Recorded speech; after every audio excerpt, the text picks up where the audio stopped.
کہ اللہ مسبب الاسباب ہے، وہ اسباب کا پابند نہیں ہے، وہ اسباب کا محتاج نہیں ہے، اسباب اس کے محتاج ہے۔ اگر یہ یقین ہے تو اللہ پر ایمان ہے، یہ نہیں ہے تو تمہارا ایمان اسباب پر ہے، وسائل پر ہے، ذرائع پر ہے، مادیات پر ہے، اللہ پر نہیں۔ اس وقت کہاں راستہ تھا؟ کوئی راستہ تھا؟ سمندر ہے اور ادھر سے لشکر آ گیا ہے۔ کلا ان معی ربی سیہدین۔ اب دیکھیے ایمان کہہ دینا آسان ہے، ہوا معکم اینما کنتم، جہاں کہیں بھی تم ہوتے ہو اللہ تمہارے ساتھ ہوتا ہے، لیکن اس کا یقین قائم ہو جائے تو زمین و آسمان کا فرق واقع ہو جائے۔ یہی بات ہوئی حضور کے ساتھ۔ غار ہے، چھپے ہوئے ہیں محمد الرسول اللہ اور آپ کے وہ یار غار ابو بکر صدیق رضی اللہ تعالی عنہ۔ اقبال نے حضرت ابو بکر کی شان میں چند اشعار کہے صرف، لیکن واقعہ یہ ہے کہ بھاری بھاری نظموں پر اور قصیدوں پر بھاری ہے، طویل ترین نظمیں اور قصیدے ہوں ان پر بھاری ہے۔ ہمتیں ابو بکر کی ہمت جو ہے، کشت ملت را جو ابر، جیسے بارش سے کھیتی اپجتی ہے، ابو بکر کی ہمت اور عزیمت اس امت کو اسی طرح سینچنے والی ہے۔ ثانیے اسلام و غار و بدر و قبر، وہ دوسرے تھے اسلام میں، دوسرے پہلے کون تھے؟ انا اول المومنین، حضور فرماتے سب سے پہلا ایمان لانے والا میں، دوسرے ابو بکر۔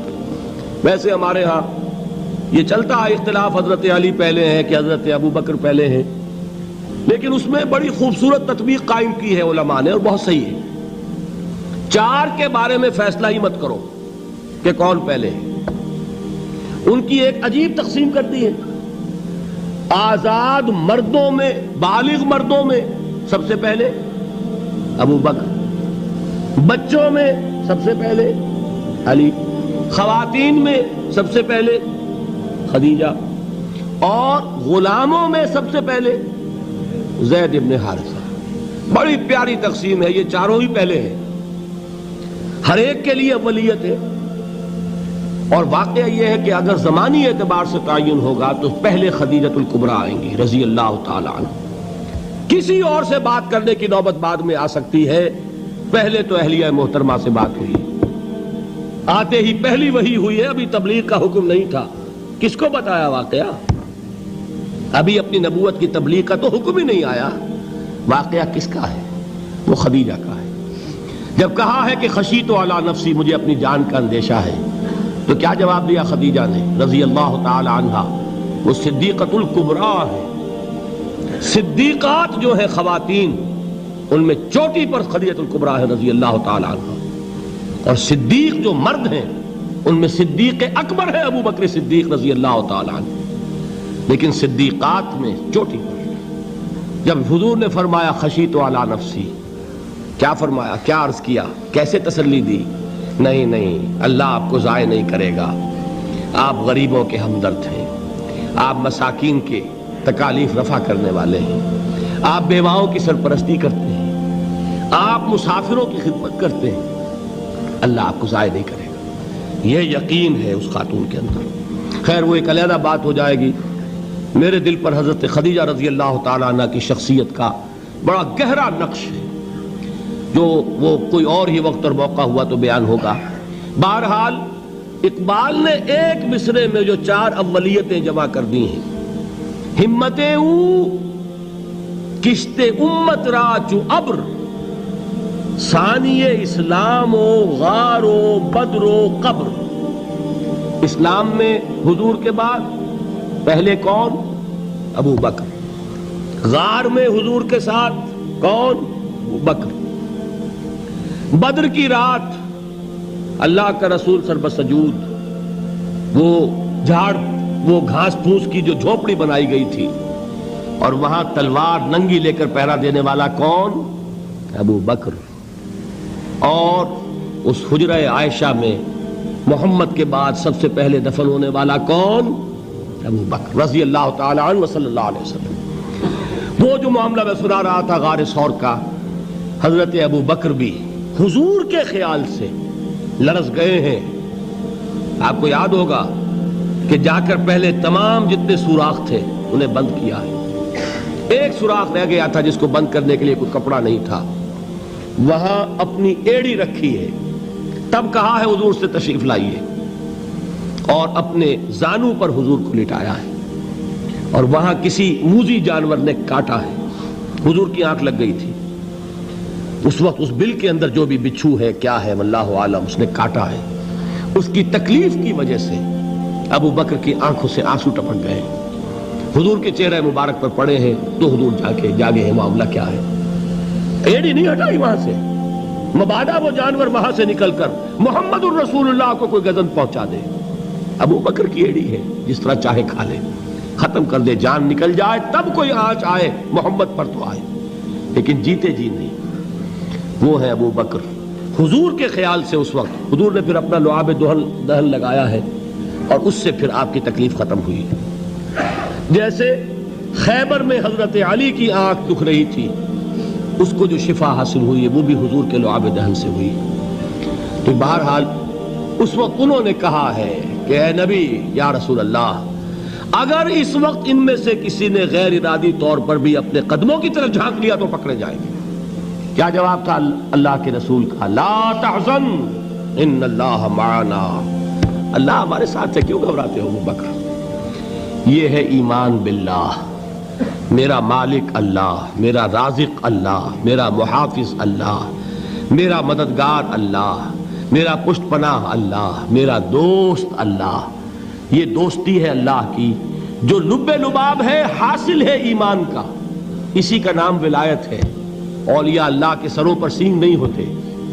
جس کے دل میں ایمان راسخ ہو چکا ہو وہی اللہ کا ولی ہے. جسے اللہ پر یقین ہو چکا ہے وہی اللہ کا ولی ہے. جسے یقین ہے اللہ میرے ساتھ ہے, میرا مددگار, میرا پشت پناہ, میرا ساتھی, میرا دوست, میرا محبوب, میرا محب. اللہ اہل ایمان سے محبت کرتا ہے. واللہ یحب الصادقین, ان اللہ یحب الذین یقاتلون فی سبیلہ صفا کانہم بنیان مرصوص. اللہ محبت کرنے والا, اہل ایمان محبوب, اور اہل ایمان محبت کرنے والے اللہ محبوب. والذین آمنوا اشد حبا للہ. آپ تصور کیجئے جسے یہ رشتہ ایمان یا رشتہ ولایت حاصل ہو جائے, الا ان اولیاء اللہ لا خوف علیہم ولا هم یحزنون. آگاہ ہو جاؤ, اللہ کے دوستوں کے لیے نہ کوئی خوف ہے نہ کوئی حزن ہے. اور میں بیان کر چکا تھا, خوف اور حزن کے خاتمے ہی کا نام امن ہے. زوال خوف, زوال حزن. یہ خوف اور حزن کیوں آتے ہیں بار بار؟ اللہ تخافوا ولا تحزنوا, دونوں آ گئے. الا ان اولیاء اللہ لا خوف علیہم ولا هم یحزنون, پھر وہی دو. وہ کیوں ہے؟ خوف ہوتا ہے کسی مستقبل کی بات کا, یہ نہ ہو جائے, وہ نہ ہو جائے, یہ نقصان نہ پہنچ جائے, یہ تکلیف نہ ہو, یہ غضب نہ آ جائے. خوف ہے مستقبل سے. حزن ہے یہ کیوں ہوا, یہ نہیں ہونا چاہیے تھا, یہ میرا فلاں چیز میرے ہاتھ سے جاتی رہی ہے, فلاں موقع نکل گیا, اب بیٹھے ہوئے ہیں اندر ہی اندر کوڑ رہے ہیں, صدمہ ہے اور رنج ہے. اور جو اللہ پر ایمان رکھتا ہے وہ جانتا ہے ما اصاب من مصیبت فی الارض ولا فی انفسکم الا فی کتاب من قبل ان نبرأها ان ذلک علی اللہ یسیر لکی لا تعصوا علی ما فاتکم ولا تفرحوا بما آتاکم واللہ لا يحب كل مختال فخور. اس زمین میں یا تمہاری جانوں میں کوئی تکلیف, کوئی مصیبت نہیں آ سکتی سوائے اس کے کہ جو اللہ نے لکھ دی ہو, اس سے پہلے کہ وہ ظاہر ہو. جس کو یہ حقیقت معلوم ہو گئی اس کو یہ طرز عمل اختیار کرنا چاہیے. جو چیز چھن جائے, جاتی رہے, چھوٹ جائے, اس پر افسوس نہ کرو. کس نے چھینی؟ دوست نے. دوست کے فیصلے پر شکایت. دوستی کو بٹا لگا رہے ہو, سرے تسلیم خم ہے جو مزاج یار میں آئے. اگر دوستی ہے تو پھر تو تمہیں گردن جھکانی چاہیے کہ ہر چہ ساقی ماریخت عین الطافست, جو بھی میرا ساقی میرے پیالے میں ڈال دے اس کا کرم ہے. جو اس کی طرف سے آئے اس پر کوئی رنج نہیں, کوئی صدمہ نہیں, کوئی غم نہیں, کوئی شکایت نہیں, کوئی شکوہ نہیں. اور جو ہوگا وہ اس کے اذن کے بغیر نہیں ہوگا, اور اس کا اذن ہوگا تو یقیناً میرے لیے خیر ہی خیر ہے, چاہے وہ ناگوار شے ہو. بظاہر مجھے اچھی نہ لگ رہی ہو، میری شارٹ سائٹڈنس میں مجھے وہ نظر آ رہی ہے کہ میرے لیے بری ہے، لیکن قرآن نے کہا ہے عسیٰ ان تکرہوا شیئا وہو خیر لکم وعسیٰ ان تحبوا شیئا وہو شر لکم واللہ یعلم وانتم لا تعلمون۔